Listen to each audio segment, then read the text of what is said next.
Hello everyone and welcome to Talk Help Guys. So today I'll be teaching you how to add a number series on spreadsheet.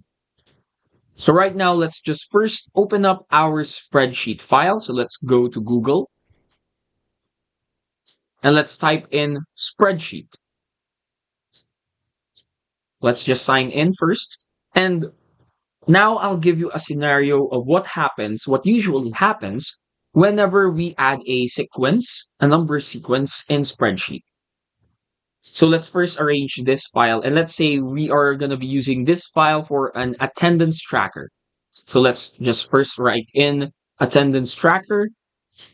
And now let's add a number, let's say number 1, and then a name, let's say Nancy.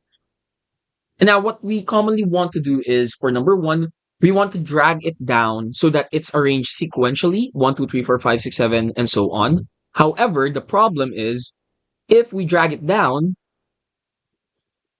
the usual thing that would happen is it would just copy the same number or same item on that cell. So it would just copy number 1.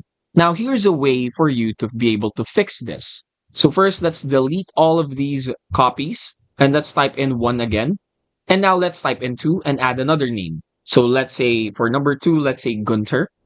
And then number 3, let's say we have here.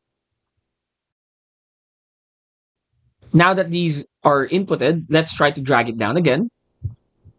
And it should work just as we want it to go. So now we have numbers 1 to 20. So the trick when it comes to sequencing is never type just 1 and then drag it down because that would just copy the cells.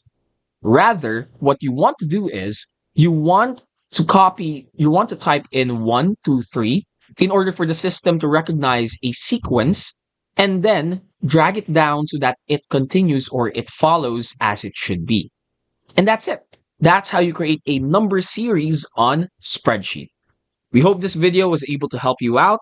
And if you like it, please do like and subscribe. See you on the next one.